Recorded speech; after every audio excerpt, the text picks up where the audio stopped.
കാശുണ്ടോ? എല്ലാവരും ഉണ്ട്. ഇല്ലേ? ഒരു നായയും തിരിഞ്ഞു നോക്കാനില്ല. അങ്ങനെയാ പറയാ. 4 തുട്ടുണ്ടോ? അവന്മാരൊക്കെ ചുറ്റിനുണ്ടാവും. എല്ലാവരും ഉണ്ടാവും. അല്ലെങ്കിൽ നമ്മുടെ ആൾക്കാരും ഇല്ല, നാട്ടുകാരും ഇല്ല, വീട്ടുകാരും ഇല്ല, ആരുമില്ല.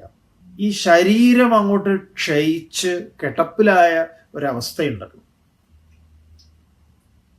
അങ്ങനെ കിടപ്പിലായിരിക്കുക. പെൻഷൻ മേടിക്കാനൊന്നും നിങ്ങൾക്ക് പറ്റൂല. അതൊക്കെ അവർ മേടിച്ചോളൂ.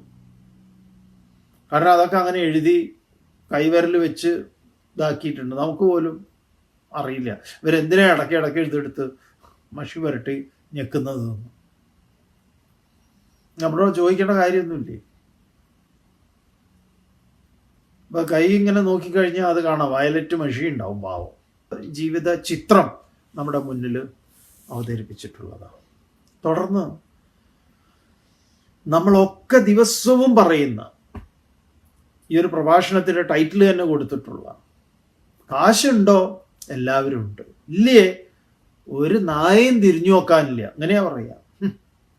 4 തുട്ടുണ്ടോ? അവന്മാരൊക്കെ ചുറ്റിനുണ്ടാവും. എല്ലാവരും ഉണ്ടാവും. അല്ലെങ്കിൽ നമ്മുടെ ആൾക്കാരും ഇല്ല, നാട്ടുകാരും ഇല്ല, വീട്ടുകാരും ഇല്ല, ആരുമില്ല. ശങ്കരാചാര്യർ വളരെ മനോഹരമായിട്ട് പറഞ്ഞിരിക്കുന്നു.